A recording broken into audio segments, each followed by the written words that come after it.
New videos every day. You see a lot of debate on YouTube. You see a lot of people saying they're going to own this guy or that guy. So I want to talk about the subject itself for a little bit. Before people had sophisticated language, they would debate with sticks and fists and fight one another. When language was developed, people started battling with ideas. But essentially a debate is a fight of words and ideas, right? Okay, when I was in high school, there was this real popular girl named Kira. She was kind of one of the socialites or the elites of the school, and she would do things like run for class president, and she was on the debate team, and she was actually considered one of the better debaters. And she's very attractive, very well endowed, chest-wise. Now, the funny thing about Kira was, even though she was very popular, even though she was considered to be one of the best debaters in the school, she really wasn't very smart. And I often kind of wondered, why is it that this girl who's not very smart is such a good debater, And so one day I'm sitting on the bus after a debate tournament, and she's sitting in the back, and one of her friends is talking to her and says, "Oh my God, that guy could not keep his eyes off your boobs." And Kira kind of smiles and puts her chest up a little bit and goes, "I know, I call them my arguments." So Kira was real good at, wearing something kind of low cut or, sort of shaking her boobs a little bit in the middle of the debate, and this would distract the person she was debating against. And even sometimes get the eye of the judge, and, who's the judge going to like more, this pretty girl or, some nasty looking guy she's debating or whatever, right? And that sort of put things in her favor. Now, funny thing, 2 or 3 weeks later, we actually had a debate with an all-Christian girls' school. And you could say that her arguments disappeared really fast because it was all girl judges and she buttoned her shirt up really fast. And, oddly enough, she didn't win that debate, right?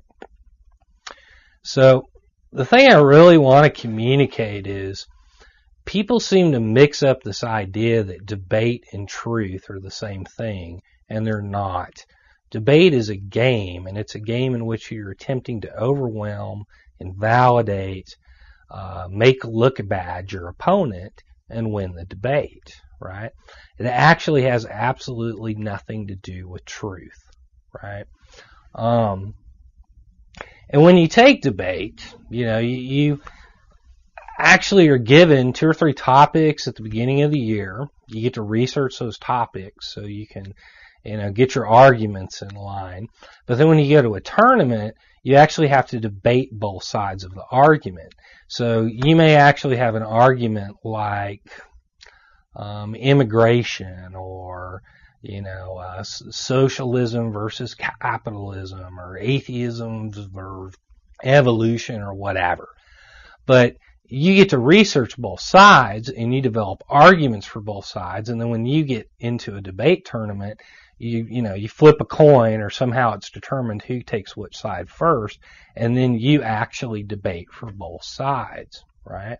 Regardless of what you think is true or which side you really take, you're expected to argue both sides and you're expected to win both sides, So that really doesn't have a whole lot to do with truth. That has to do with playing a game in which you're trying to come across as the victor, right?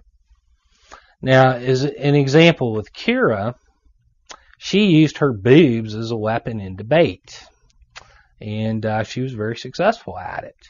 So that had nothing to do with the logicalness of her arguments or the validity of her information or anything else. And all too often we see in debate that these factors like charisma or attractiveness or just being a good communicator are actually more important than the information that you're relaying in the debate or the information that you believe to be true. Yeah, this Greek guy a while back, his name was Socrates, and he came up with this form of logical debate, right?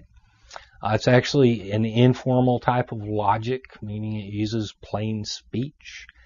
and he called it dialectic logic. Now, this is primarily what you see people use on YouTube. And to explain it a little more, dia means two, lectic means language, so it's two languages or two words in opposition to one another. So Socrates' idea was, if you have one idea over here and it counters with another idea on the other side, if you can argue these two ideas back and forth, you'll somehow arrive at a synthesis of truth, right? So by combining two pieces of information that counter each other, you're going to somehow try to put them together into a truth, right? Now, looking at that in terms of the philosophy of epistemology and truth theory, you'll rapidly figure out that's not a very valid way to arrive at truth. If you have two ideas, one is always going to be righter than another. Now, the important thing to know about dialectic logic is it really forms the basis for our legal system in the United States. Our legal system is actually based on this philosophical idea of some old dude, 2,500 years ago named Socrates, right? And this is how our legislative process works, and this is how our court systems work, right? Say you're indicted for a criminal action. Say somebody accuses you of rape or something, right?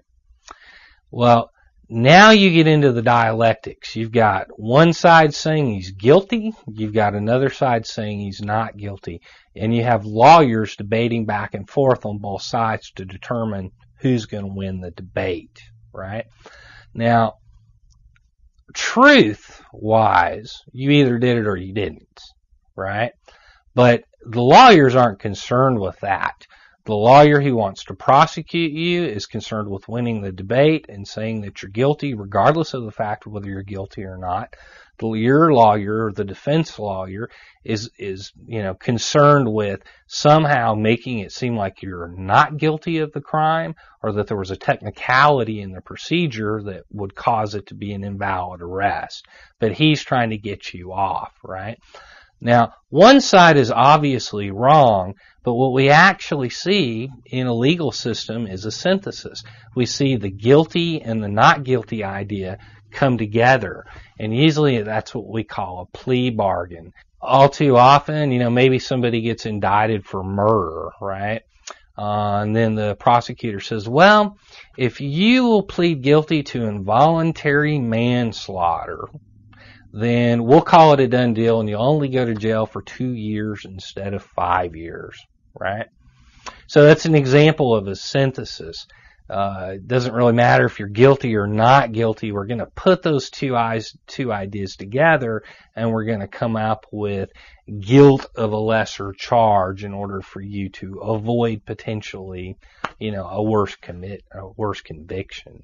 Now, in the legislative system works the same way. You've got somebody who wants to make a law, and you've got people that oppose that law. And then you have what's called an amendment.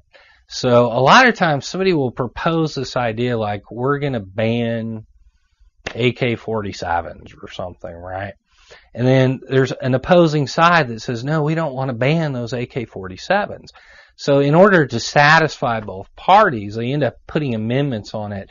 Well, AK-47s can be used if somebody has a special license and they have no conviction of a mental illness, or they have no prior criminal record and they do this special training within the ATF or something, right?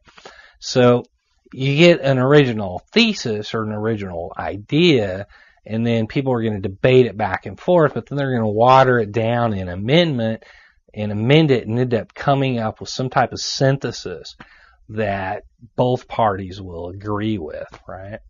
And so that's just a couple of examples of how, dialectic logic is actually the basis for our legislative and legal system.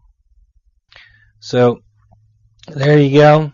If you watch these debates, please don't think they have a goddamn thing to do with truth, because they really don't.